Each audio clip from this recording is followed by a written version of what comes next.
Hi everyone, उम्मीद है आप सब अच्छे होंगे। आज हम बहुत इम्पोर्टेंट टॉपिक डिस्कस करने वाले हैं आपके साथ, जो कि है post modern literature. Post modern literature और मॉडर्न लिटरेचर ये हमारे 20वीं सदी के ही दोनों मूवमेंट हैं। दोनों के लिटरेचर में क्या डिफरेंस है, दोनों में किन किन चीज़ों को अपनाया गया और किन को जो है रिजेक्ट किया गया, किस वजह से ये शुरू हुए, किसके अगेंस्ट में ये शुरू हुए, ये सारी चीज़ें अपन इसमें डिस्कस करने वाले हैं। अगर देखिए मॉडर्निज्म लिटरेचर या मॉडर्निज्म मूवमेंट की बात करें तो ये आपका उन लेट 19वीं शताब्दी में शुरू हुआ था। ठीक है। लेकिन जब वर्ल्ड वॉर फर्स्ट ख़त्म हुआ ना, तो इसने थोड़ा तेज़ी पकड़ी और स्पीड के साथ ये आगे बढ़ा। और इस दौर में जो राइटर थे तो वो बस कुछ न कुछ नया करना चाहते थे। इसलिए इनको अवांत गार्दे भी कहा गया कि कुछ नया करने वाले हैं। क्यों? क्योंकि ये लोग पुरानी चीज़ों से, पुराने तरीकों से, परंपराओं से थक चुके थे और वो उन पुरानी परंपराओं को तोड़ना चाहते थे, कुछ नया लेकर के आना चाहते थे। अब अगर मॉडर्निज्म आप वर्ड की बात करें तो ये मोडो से आता है, लैटिन वर्ड मोडो से, उसी से मॉडर्निज्म आपका बना हुआ है। ठीक है। इसमें दो आपको थिंकर मिलेंगे या फिलोसफर मिलेंगे देखने के लिए। एक है सिगमंड फ्रॉइड और दूसरे है नीत्शे। ठीक है। तो सिगमंड फ्रॉइड जो है वो अनकॉन्शियस माइंड को की बात करते हैं और ह्यूमन डिज़ायर्स की बात करते हैं, जबकि जो नीत्शे है ना, वो विल पावर की बात करते हैं और इम्पोर्टेंस ऑफ स्ट्रेंथ की बात करते हैं और मनुष्य के अंदर क्रिएटिविटी की बात करते हैं कि वो होना ही चाहिए हर हाल में। अगर देखिए आप मॉडर्निज्म के कुछ राइटर्स की बात करें तो उसमें जेम्स जॉयस का नाम आ जाएगा आपकी वर्जीनिया वुल्फ भी हैं, टी एस इलियट भी हैं हमारे। टी एस इलियट का तो वर्क है जो 1922 में आया था, द वेस्ट लैंड। बहुत गजब वर्क है, अपने एल टी ग्रेड के सिलेबस में भी है। और वर्जीनिया वुल्फ का एक वर्क है जैकब्स रूम। ये बड़े अच्छे वर्क माने जाते हैं मॉडर्न एज के। अच्छा, इसके अलावा जो मॉडर्न राइटर थे आपके, वो बहुत सारे अलग अलग तरह के स्टाइल्स को यूज़ करते थे। उसमें सिंबोलिज्म हो सकता है, आपका एक्सप्रेशनिज्म है, डेडाइज्म है, फ्यूचरिज्म है, क्यूबिज्म है, बहुत सारे हैं। ये मॉडर्निस्ट लिटरेचर या मॉडर्निज्म है। और अगर आप पोइट्री में चलिए तो उसमें एक दो नाम देख लेते हैं, फिर अपन क्वेश्चन आंसर में आएंगे। विल्फ्रेड ओवेन है, इन्होंने वॉर पोएम्स लिखी हैं और जिन लोगों को लगता है कि ये हंसी मजाक है वॉर या युद्ध, तो उनकी पोएम को पढ़ के देखें। बहुत आपको अंदर से झंझोर देंगी ये, है ना। अब आ जाइए पोस्ट मॉडर्न क्या है। भाई ये तो हो गया मॉडर्न मॉडर्न पीरियड की या मॉडर्निज्म। मॉडर्न पीरियड तो अलग हो गया। मॉडर्निज्म जो है वो आपके वजह से वर्ल्ड वॉर फर्स्ट से ये तेज़ी से बढ़ा, तो उसी तरह से पोस्ट मॉडर्निज्म जो है वो आपके सेकेंड वर्ल्ड वॉर के बाद से आगे बढ़ा है। जो क्वेश्चन करता है जो कुछ अभी तक माना गया था या उनके ट्रुथ के बारे में और उनके फेथ के बारे में। ठीक है। और अगर इसको थोड़ा सा आप देखिए तो ये 1970s के बाद थोड़ा सा इसने भी और ज़्यादा स्पीड पकड़ी है। इसमें बहुत सारी अलग अलग आपको स्टाइल्स मिल जाएंगी देखने के लिए। इसमें आपको पेस्टिश मिलेगी देखने को, इंटरटेक्चुअलिटी मिल जाएगी, हाइपर रियलिटी भी मिलेगी, आयरनी मेटाफिक्शन वगैरह मिल जाएगा, मैजिक रियलिज्म भी मिल जाएगा। अच्छा, ये देखिए टॉपिक बहुत कॉम्प्लेक्स है। अभी आप क्वेश्चन आंसर अपन बात कर लेते हैं, फिर इनका अपन मॉडर्निज्म और पोस्ट मॉडर्निज्म पर सेपरेट वीडियोस भी बनाएंगे, उसमें आपको एक एक चीज़ जो है वो क्लियर कर दी जाएगी। ठीक है। अच्छा, जो पोस्ट मॉडर्निस्ट थे वो आपके कुछ थिंकर्स को फॉलो करते थे। वो उनमें से सबसे पहला नाम माइकल फूको का आता है। जैक्स डेरिडा भी थे जिन्होंने डिकंस्ट्रक्शन की थियोरी दी थी। लियोटार्ड भी एक नाम आपको मिलेगा और बॉड बॉडरीलार्ड एक नाम आपको मिलेगा। तो इनको ये फॉलो करते थे। ठीक है। तो ये थोड़ा सा इंट्रोडक्शन है। अपन एक डिटेल्ड वीडियो लेके आएंगे, दोनों पे अलग अलग कोशिश करेंगे, तो फिर आप उसमें से इनको अच्छे से समझ लीजिएगा। ठीक है। चलिए क्वेश्चन पढ़ते हैं। How does post modern literature differ from modernist literature. ये पोस्ट मॉडर्न लिटरेचर और आपका मॉडर्न लिटरेचर, ये दोनों एक दूसरे से कैसे अलग है वो बताना है। चलिए बताते हैं, बहुत ध्यान से देखिएगा। Post modern literature is often seen as a reaction against modernism. Modernism के रिएक्शन में ये आया था, पहली बात तो ये है। एक तरफ आप देखिए तो मॉडर्निज्म जो है वो अर्ली 20वीं सेंचुरी में शुरू हुआ। बिलीव्ड, जो भरोसा करते थे ऑर्डर होना चाहिए, रैशनैलिटी होना चाहिए और प्रोग्रेस होना चाहिए। जबकि जो पोस्ट मॉडर्निज्म है, जो पोस्ट वर्ल्ड वॉर सेकेंड के बाद शुरू हुआ है, तो रिजेक्ट्स दीज असप्शंस, वो इन चीज़ों को नकारता है। एंड इंस्टेड, और इसके बजाय एम्ब्रेसेस, ये पोस्ट मॉडर्न जो थे वो एम्ब्रेस करते हैं फ्रेगमेंटेशन को, ठीक है, अनसर्टेनिटी को और प्लेफुलनेस को। ये दोनों में मेजर डिफरेंस है, इसको थोड़ा सा ध्यान में रखेंगे अपन। आगे देखते हैं modernist text such as T S. Eliot's Wasteland. देखिए आप, टी.एस. इलियट का वेस्टलैंड मॉडर्निस्ट टेक्स्ट कहा गया है इसको। एंड जेम्स जॉयस, और जेम्स जॉयस का यूलिसिस। एक टेनिसन ने भी यूलिसिस लिखी है और एक इन्होंने यूलिसिस लिखी, दोनों में अलग अलग ध्यान रखना है दोनों को। Sought to find meaning amid chaos, वो केओस के बीच में एक मतलब ढूंढने की कोशिश करते हैं कि क्या चल क्या रहा है दुनिया में। केओस, उथल पुथल, अव्यवस्था, अनार्की। ये क्या यूज़ करते हैं? मिथ यूज़ करते हैं, स्ट्रक्चर यूज़ करते हैं, एक्सपेरिमेंटेशन, ये जेम्स जॉयस ज़्यादा यूज़ करते थे। टू रीस्टोर कोहेरेंस, कोहेरेंस को रिस्टोर करने के लिए। वो देख रहे थे कि फर्स्ट वर्ल्ड वॉर के बाद में दुनिया में हो क्या रहा है। लोग अपना फेथ खो चुके हैं, परेशान हैं, लाखों की जान चली गई है, दुनिया किधर जा रही है किसी को बात समझ नहीं आ रही है उसमें बस। इन कंट्रास्ट, इसके कंट्रास्ट में आप देखेंगे तो पोस्ट मॉडर्न टेक्स्ट है जो deny the existence of single truth, वो एक ट्रुथ को नहीं मानते थे कि भाई कोई कहानी हमने पढ़ी तो हमें उसमें कुछ नई दूसरी चीज़ समझ आई, आपने पढ़ी तो आपको कोई दूसरी चीज़ समझ में आई, और मीनिंग, ये वही बात हो गई। ठीक है, तो जो वर्क थे उनकी एक से ज़्यादा मतलब हो सकते थे, एक से ज़्यादा एंड हो सकते थे, ओपन एंडेड स्टोरीज लिखी गई, पोएम्स लिखी गई। Jean Francois Lyotard define postmodernism, कैसे डिफाइन करते हैं पोस्ट मॉडर्निज्म को? Incredibility towards metanarratives. Metanarratives को समझ लीजिए। मेटा नरेटिव का मतलब है कि पहले जो अपने को कहानियाँ सुनाई जाती थी, दादी नानी अपनी कहानियाँ सुनाती थी, हम लोग बैठे हैं रात में उनसे कहानियाँ सुन रहे हैं और आदत सी हो गई थी, अपन सुनते ही रहते थे। एक वो स्टाइल थी ट्रेडिशनल। इन्होंने क्या स्टाइल अपनाई? अच्छा, बीच में जो पुरानी अपनी ट्रेडिशन की स्टाइल थी वही स्टाइल जो है वो वर्क्स में चल रही थी अब तक, लेकिन जो पोस्ट मॉडर्निस्ट थे उन्होंने क्या किया, इस स्टाइल को जो है किनारे कर दिया। अब जो किताबें लिखी गई, जो वर्क आए, वो उनका जो टेक्स्ट था ना वो डायरेक्ट रीडर से बात करता था, उसको भी उसमें शामिल कर लेता था, वो इसको मेटा नैरेटिव कहते हैं। स्केप्टिसिज्म टुवर्ड ग्रांड, और ग्रांड होने के लिए ग्रांड होने की तरफ स्केप्टिसिज्म। स्केप्टिसिज्म क्या होता है? ये आपका शायद संदेहवाद होता है, इसको आप देख लेना। यूनिवर्सल एक्सप्लेनेशंस, और यूनिवर्सल एक्सप्लेनेशंस भी करते थे ये। फॉर इंस्टेंस या एग्जांपल के लिए, Thomas Pynchon's gravity's rainbow 1973 represents postmodern maximalism with its chaotic narrative and paranoia. यहाँ तक हो गया, तो ये देखेंगे कि टॉमस पिंकन्स जो है उनका जो वर्क है ग्रेविटीज रेनबो जो 1973 में आया था, वो रिप्रेजेंट करता है पोस्ट मॉडर्न मैक्सिमलिज्म को। इन दोनों चीज़ों को समझ लीजिए। Chaotic narrative and with its chaotic narrative and paranoia, अपने केओटिक नरेटिव और पैरोनिया के थ्रू। दो टर्म है आपके, एक मैक्सिमलिज्म है और दूसरा मिनिमलिज्म है। मतलब मैक्सिमलिज्म किसी बात को आपको व्यक्त करना है तो बहुत सारे शब्दों से व्यक्त कर सकते हैं, वो मैक्सिमलिज्म कहलाएगा। और मिनिमलिज्म मतलब कम से कम शब्दों में, जिसको हम बेकन की एफोरिस्टिक स्टाइल कहते हैं, उसको आप मिनिमलिज्म भी कह सकते हैं। अनलाइक मॉडर्निस्ट ऑर्डर की अपेक्षा। सिमिलरली, इसी तरह से इटैलो कैल्वेनो का जो वर्क है if on a winter's night a traveller, ये वर्क है, इसको भी ध्यान रखेंगे, 1979 में आया था। ब्रेक्स नरेटिव यूनिटी, वो नरेटिव यूनिटी को तोड़ देते हैं, ये हटाओ, ये सब पुराना हो चुका। Making the reader the protagonist, वो पढ़ने वालों को ही इसका हीरो बना देते हैं, इसी को मेटा नरेटिव कहते हैं, ठीक है। हाईलाइटिंग मेटाफिक्शन, जो कि मेटाफिक्शन को हाईलाइट करते हैं। अ पोस्ट मॉडर्न टेक्निक, ये भी पोस्ट मॉडर्न टेक्निक है, एब्सेंट इन मॉडर्निज्म, जो मॉडर्निज्म में नहीं मिलेगी। अगले पैराग्राफ में आएंगे।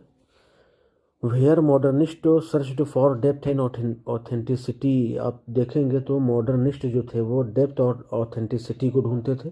लेकिन जो पोस्ट मॉडर्निस्ट थे, हाईलाइट सरफेस एंड सिमुलेशन, वो सरफेस और सिमुलेशन को हाईलाइट करते थे कि जो सरफेस में है वही देखिए बस, ज़्यादा डेप्थ में जाने की ज़रूरत नहीं है, ऑथेंटिसिटी में जाने की ज़रूरत नहीं है। As argued by Jean body Baudrillard in simulacra and simulation 1981, ये इनका वर्क है, नाम बड़ा अजीब है। तो इसमें वो यही अर्ज करते हैं या अपने अपन से कहते हैं कि ज़्यादा गहराई में जाने की, ऑथेंटिसिटी में जाने की ज़रूरत नहीं है, सरफेस में रहिए, सिमुलेशन में रहिए। दस इस प्रकार से हम देखते हैं कि the shift is from certainty to ambiguity. हम सर्टेनिटी में थे पहले मॉडर्निज्म में, पोस्ट मॉडर्निज्म आया, एम्बिग्विटी बढ़ गई। सर्टेनिटी मतलब एक निश्चित अर्थ, एम्बिग्विटी मतलब कई एक अर्थ या दोहरे अर्थ वाले। यूनिटी, पहले यूनिटी थी, अब क्या आ गया, फ्रेगमेंटेशन आ गया पोस्ट मॉडर्निज्म में। पहले मॉडर्निज्म में क्या था, यूनिटी थी। Authorial authorial authority to readers involvement, authorial authority से अपन रीडर्स के इन्वॉल्वमेंट में आ गया, मतलब पहले जो राइटर ने लिख दिया वही सही है। मॉडर्निज्म यहाँ तक आया, ठीक है। लेकिन जब ये आपका पोस्ट मॉडर्निज्म आया तो उसने रीडर को भी इन्वॉल्व किया कि नहीं, ये क्या सोचते हैं, इनकी बात का भी महत्व है। तो इस तरह से किसी एक टेक्स्ट का कोई एक मतलब नहीं रह गया, फिर जितने रीडर उतने मतलब उसके। Post modern literature celebrates pluralism, जो पोस्ट मॉडर्न लिटरेचर है वो सेलिब्रेट्स प्लूरलिज्म, मतलब कई एक अर्थों को, मीनिंग्स को मानने वाला था।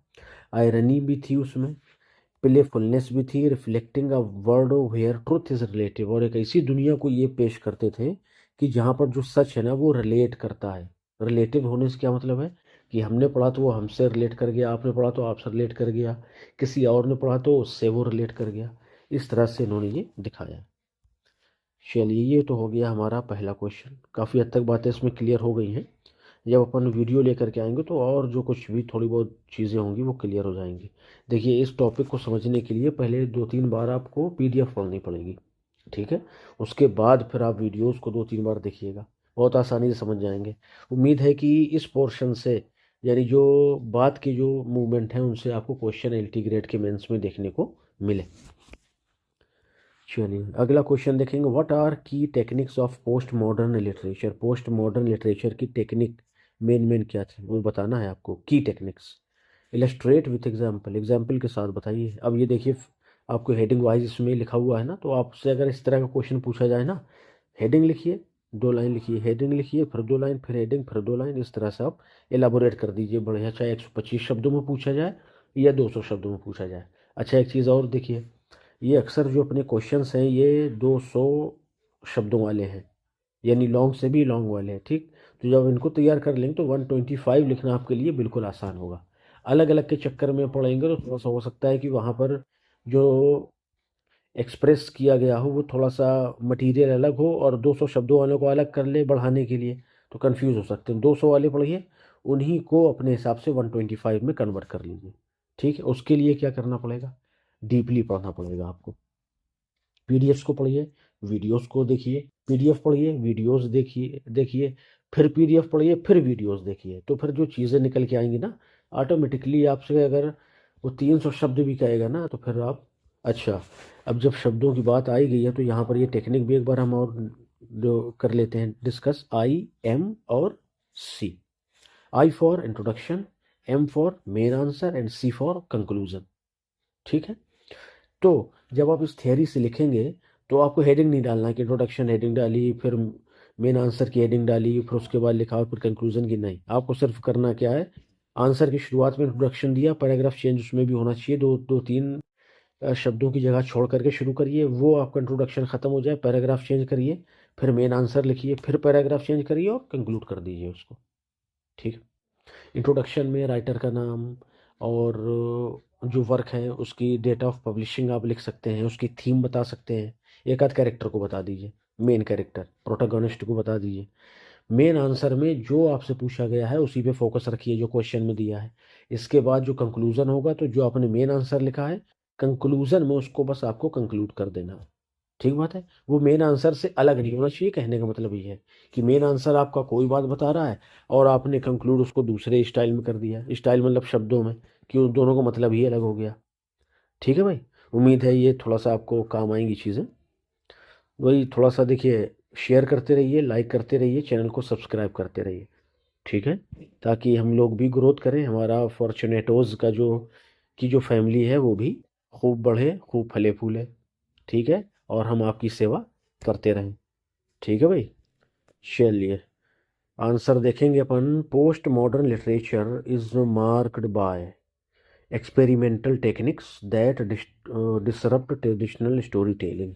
जो पोस्ट मॉडर्न लिटरेचर था उसने एक्सपेरिमेंटल टेक्निक्स को अपनाया, जिसने पुरानी जो परंपरागत स्टोरी टेलिंग की प्रथा थी ना, उसको लगभग ख़त्म कर दिया। चलिए क्या क्या विशेषताएं हैं उसकी, उनको देखते हैं अपन। पहला है Meta fiction, fiction that reflects on itself, जो खुद को बताता है ना, ऐसा फिक्शन जो खुद को बताए कि मैं फिक्शन हूँ, मैं रियल नहीं हूँ, वो मेटा फिक्शन कहलाएगा आपका। For example John Foley the French lieutenant women, 1969 का वर्क है इनका, ये जॉन फॉलिस का। तो ये uses multiple endings to question authorial control, ये मल्टीपल एंडिंग्स को यूज करते हैं किस बात को क्वेश्चन करने के लिए, अथॉरियल कंट्रोल, कि नहीं भाई जो लेखक है ना उसके हिसाब से एंड नहीं होगा। जितने पढ़ने वाले हैं, जो रीडर हैं, जो उसको पढ़ रहे हैं, हाथ में किताब लिए बैठे हुए हैं, वो एंड जो है उनके हिसाब से होना चाहिए, मतलब उनके हिसाब से निकलना चाहिए, ठीक है, ये मेटाफिक्शन है। इंटरटेक्चुअलिटी क्या है, रेफरेंसेस और इकोज ऑफ अदर टेक्स्ट, मतलब जब आप वो पढ़ रहे हो टेक्स्ट, तो अचानक आपके दिमाग में कोई दूसरी कहानी या दूसरी बात आ जाए कि यार ऐसा तो मैंने तब देखा था या ऐसा तब हुआ था, ये आपका क्या कहलाएगा, इंटरटेक्चुअलिटी कहलाता है। जैसे आजकल आप देखेंगे रील जब बनाते हैं लोग, तो कोई एक छोटा सा उन्होंने एक्शन कोई किया और उसके बाद जो है किसी मूवी की कोई एक क्लिप उठा ली, ठीक है ना, तो ये जो चीज़ है ना कि एक्शन कोई हुआ और आपके दिमाग में कोई दूसरी बात आ गई, तो वो इंटरटेक्चुअलिटी कहलाता है। Salman Rushdie's Midnight's Children weaves history with myth echoing epics and folklore, जो सलमान रुश्दी का वर्क है मिडनाइट चिल्ड्रेन, जो आपका 1981 में आया था, वीव्स हिस्ट्री विथ मिथ, वो हिस्ट्री को मिथ के साथ, इकोइंग एपिक्स और फोकलोर के साथ जोड़ता हुआ दिखाई देता है। ये इंटरटेक्चुअलिटी होगी। पेस्टिश क्या है, कई एक स्टाइल्स को एक साथ जो है मिला देना, ब्लेंडिंग मल्टीपल स्टाइल्स, ठीक। डॉन डेलिलोज वाइट नॉइज, ये जो वर्क है इनका डॉन डेलिलो का, मिक्सेस सटायर, वो सटायर को, फिलोसफी को, रियलिज्म को एक साथ क्या करता है, मिला देता है, ठीक है, ये आपका क्या कहलाएगा, पेस्टिश कहलाएगा। चलिए नेक्स्ट देखते हैं। टेम्पोरल डिस्टॉर्शन क्या है, नॉन लीनियर टाइमलाइन, यानी कहानी ऐसी नहीं शुरू हो रही है कि बच्चे ने जन्म लिया, 10 साल का हुआ, 15 का, 20 का, जवानी आई, फिर उसके बाद शादी हुई, बच्चे हो गए, दादा बन गया, नाना बन गया, फिर उनके बच्चों की शादी हुई, इस तरह से कहानी चली ना, करें ये ना मानेंगे, ये क्या कहलाता है, लीनियर कहलाता है, लीनियर टाइप ऑफ स्टोरी, ठीक। ये क्या लिखते थे, नॉन लीनियर, मतलब एक सीधी नहीं चलेगी।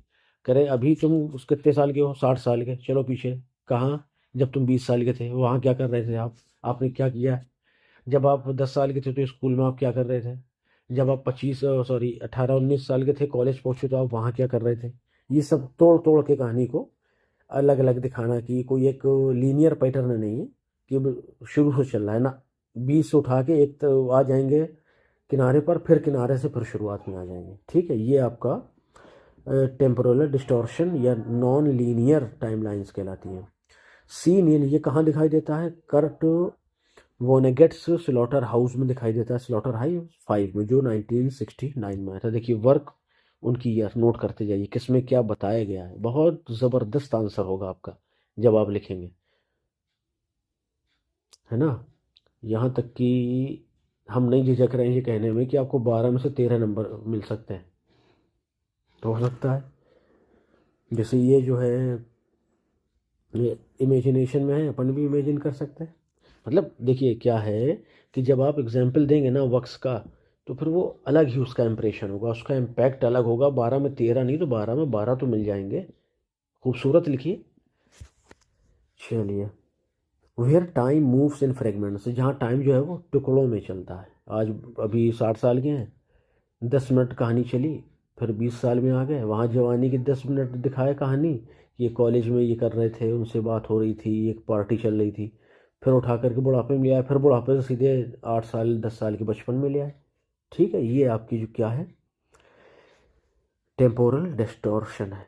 ठीक है भाई, चलिए। मैजिकल रियलिज्म भी आपको यहाँ देखने का मिलेगा, जिसमें रियलिटी को मिक्स कर दिया जाता है फैंटेसी के साथ में, रियल मिक्सड विथ फैंटेस्टिकल। ठीक, यानी वास्तविकता को कल्पना के साथ जोड़ दिया गया।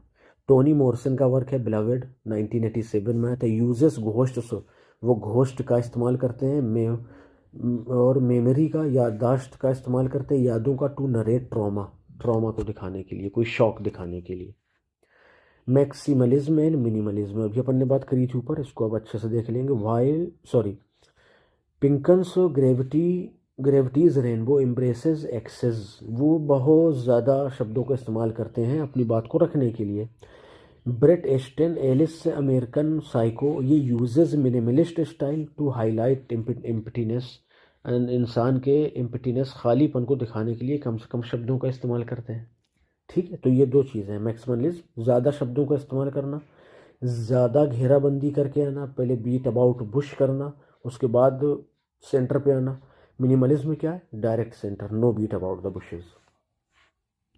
रीडर इन्वॉल्वमेंट, इटैलो कैल्विनोज जो वर्क, इनका जो वर्क है, if on a winter's night a traveller, ये वर्क है इनका। ठीक, डायरेक्ट एड्रेस करता है किसको, रीडर को, मेकिंग देम को क्रिएटर, उन्हें भी उसका क्रिएटर बनाता है। ये क्या कहलाएगा, रीडर्स इन्वॉल्वमेंट। वो गजब है भाई, ये पोस्ट मॉडर्निज्म जो है उसको, मतलब पेपर की तो बात है ही है, उसको और भी पढ़िए अच्छे से। अपन कोशिश करेंगे एक बढ़िया सा वीडियो बनाने की, जिसमें एक एक चीज़ क्लियर करेंगे आपको। दीज टेक्निक्स एम्फसाइज, ये जो टेक्निक्स है ना, एम्फसाइज करती है एम्बिग्यूटी पर, बहुत सारे अर्थों पर, आयरनी पर, मल्टीप्लिसिटी ऑफ मीनिंग, बहुत सारे अर्थों पर, कि हमने पढ़ा है, हमने ये समझा है, उन्होंने पढ़ा, उन्होंने ये समझा। जैसे आप मर्चेंट ऑफ वेनिस को ले लीजिए, उसमें जब एंटोनियो की बात की जाती है तो उस पर तरस आता है, मगर जब शाइलॉक के वेल्थ की छीनने की बात आती है, उसके कन्वर्ट होने की बात आती है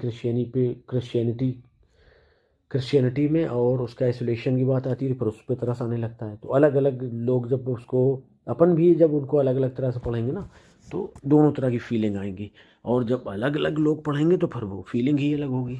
ठीक है, तो ये है मेन बात इसकी, एम्बिग्यूटी और मल्टीप्लिसिटी ऑफ मीनिंग की।